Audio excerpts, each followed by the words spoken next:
नमस्कार, सत्यहिंदी.com में आपका स्वागत है। एक नजर अब तक की सुर्खियों पर। समाजवादी पार्टी अध्यक्ष अखिलेश यादव ने आज चुनाव के नतीजे आने से पहले गंभीर आरोप लगाए हैं।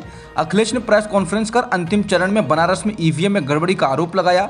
सपा प्रमुख ने एक प्रेस कॉन्फ्रेंस में कहा कि प्रमुख सचिव का जगह जगह डीएम को फोन करके ये कहा जा रहा है कि जहां बीजेपी हारे वहां वोटिंग धीरे करी जाए। पिछले चुनाव में 47 सीटें ऐसी हैं जहां 5000 के कम फासले से बीजेपी जीती थी। अखिलेश ने इस दौरान कहा कि बनारस में एक गाड़ी पकड़ी गई, 2 गाड़ियां भाग गई हैं। उन्होंने सवाल किया कि क्या वजह है कि बिना सुरक्षा ईवीएम ले जाई जा रही है। अगर ईवीएम को आपको हटाना है तो प्रत्याशी को बताएं। अखिलेश ने कहा कि बीजेपी सरकार चोरी करने की कोशिश कर रही है। अखिलेश यादव इस दौरान गुस्से में नजर आए और कहा कि बनारस का डीएम बेईमानी कर रहा है, मैं इस डीएम को जानता हूं। अखिलेश बोले कि क्या मैं नहीं जानता कि किसकी सिफारिश पर यह डीएम पहली बार मुजफ्फरनगर गया था। अखिलेश ने कहा कि ईवीएम का मूवमेंट क्यों किया जा रहा है, ये गाइडलाइंस का उल्लंघन है। इसके साथ ही अखिलेश ने लोगों से लोकतंत्र व भविष्य की रक्षा के लिए सिपाही बनने का आह्वान किया। प्रेस कॉन्फ्रेंस के दौरान अखिलेश यादव ने एग्जिट पोल्स पर भी जमकर गुस्सा निकाला। अखिलेश यादव ने कहा कि इस प्रकार के एग्जिट पोल इसलिए आए हैं जिससे बीजेपी की जीत का परसेप्शन बनाया जा सके और बाद में बीजेपी चोरी भी करे तो पता ना चले कि चोरी हुई है।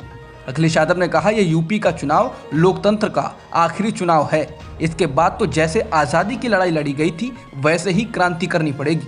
अखिलेश ने कहा कि मैं सभी पार्टी के लोगों से कहूंगा कि पत्रकारों को कहूंगा कि लोकतंत्र बचाएं।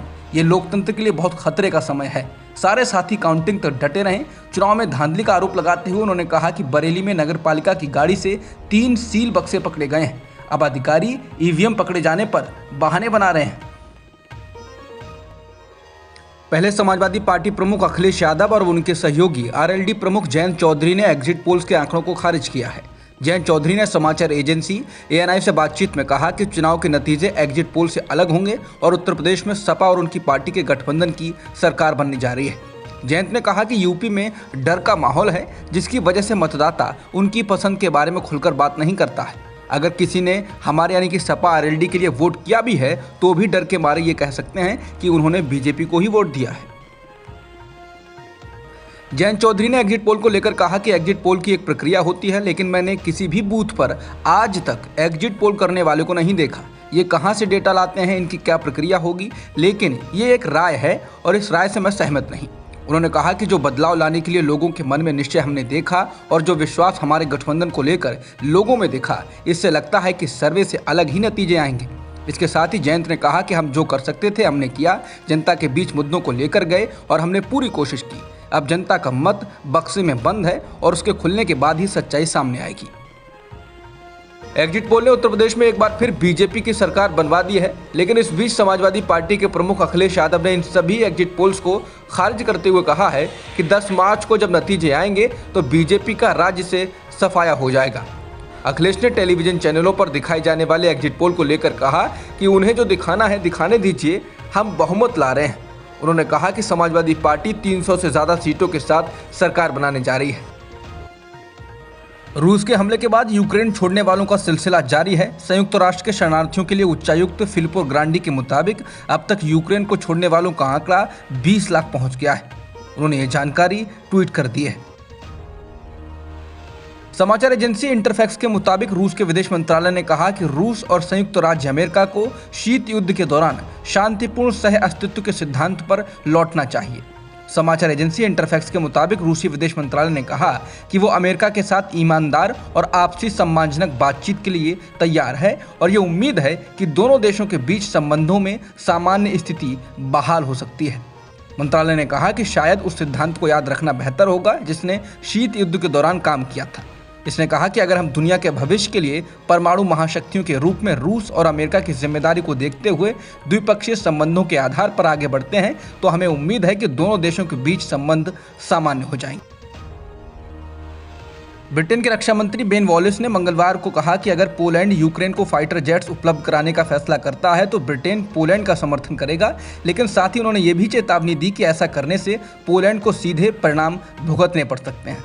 ब्रिटेन के रक्षा मंत्री ने स्काई न्यूज से कहा कि यूक्रेनियन जिन फाइटर जेट्स का उपयोग करने में सक्षम है, यूनाइटेड किंगडम उनकी पेशकश नहीं कर सकता। उन्होंने कहा कि हम पोलैंड की रक्षा करेंगे, हम उनकी ज़रूरत की हर चीज़ में उनकी मदद करेंगे। इसके साथ ही उन्होंने कहा कि लेकिन पोलैंड को फिर सीधे रूस या बेलारूस जैसे देशों का सामना करना पड़ेगा। रूस का यूक्रेन के शहरों पर हमला जारी है। 13 दिनों से चल रहे इस युद्ध में रूस लगातार दावा कर रहा है कि वो आम नागरिकों को निशाना नहीं बना रहा है, तो वहीं यूक्रेन आम नागरिकों को निशाना बनाए जाने के दावे और सबूत पेश कर रहा है। इस बीच नेटो ने दावा किया है कि रूस आम नागरिकों को भी निशाना बना रहा है। नेटो के महासचिव जेंस स्टोल्टनबर्ग ने दावा किया है। उनका कहना है कि उनको इसको लेकर पुख्ता रिपोर्ट्स मिली हैं। इसके साथ ही उन्होंने रूस से युद्ध रोकने की अपील की। साथ ही कहा कि वो इस युद्ध को यूक्रेन के बाहर फैलने से रोकेंगे। यूक्रेन के सुमी में फंसे हुए छात्रों को लेकर खबर है कि ये सभी छात्र बसों में सवार होकर वहां से यूक्रेनी शहर पोल्तोवा के लिए निकल गए हैं। शहर इन्होंने छोड़ दिया है। समाचार एजेंसी पीटीआई के मुताबिक केंद्रीय मंत्री हरदीप सिंह पुरी ने इस बात की पुष्टि करते हुए कहा कि सुमी में फंसे सभी 694 भारतीय छात्र बसों में सवार होकर यूक्रेनी शहर पोल्तोवा के लिए चले गए हैं। पुरी ने कहा कि सुमी में कल रात को 694 भारतीय छात्र फंसे हुए थे। वो इस समय बसों में सवार होकर पोल्तोवा पहुंच रहे हैं। पोल्तोवा सेफ है। वहां पहुंचने के बाद उन्हें आगे ले जाया जाएगा। बता दें, रूस और यूक्रेन द्वारा सहमति के बाद बने मानवीय कॉरिडोर के जरिए वहां फंसे लोगों को निकालने का काम शुरू हो गया है। ईरान की मिलिट्री इंटेलिजेंस ने मंगलवार को दावा किया है कि यूक्रेन की सेना ने शहर खार्किव के पास एक रूसी जनरल को मार दिया है। यूक्रेन का दावा है कि रूस के द्वारा हमला किए जाने के बाद रूस के दूसरे सीनियर कमांडर की मौत है। यूक्रेन के रक्षा मंत्रालय के खुफिया विभाग के मुख्य निदेशालय ने एक बयान में कहा कि रूस की 41वीं सेना के पहले deputy commander major general Vitaly Gerasimov सोमवार को मारे गए हैं। वहीं यूक्रेन का कहना है कि उसकी सेना ने अब तक 11,000 से अधिक रूसी सैनिकों को मार दिया है, तो रूस ने लगभग 500 सैनिकों के हताहत होने की पुष्टि की है। हालांकि दोनों में से किसी पक्ष की ओर से यूक्रेन के सैनिकों के हताहत होने की संख्या का खुलासा नहीं किया गया है।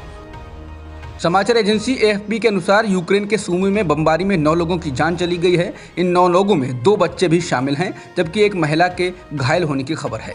रिपोर्ट के मुताबिक सुमी में हवाई हमलों के कारण मकान ध्वस्त हो गए और एक इमारत में आग भी लग गई। यूक्रेन पर हमला करने के बाद रूस पर दुनिया के अलग अलग देशों ने प्रतिबंधों की झड़ी लगा दी है, जिसके बाद रूस, सीरिया और ईरान को पीछे छोड़कर ऐसा देश बन गया है जिस पर दुनिया में सबसे अधिक प्रतिबंध लगे हैं। Kaslam.ai के मुताबिक जब रूस ने यूक्रेन पर हमला नहीं किया था, उस वक्त ही रूस पर पहले से ही 2,754 प्रतिबंध लग चुके थे, लेकिन हमले के बाद रूस पर 2,778 नए प्रतिबंध लगे हैं, जिसके बाद कुल प्रतिबंधों की संख्या 5,532 हो चुकी है। बता दें, अब तक नंबर 1 पर रहने वाले ईरान पर कुल 3,616 प्रतिबंध लगे हैं।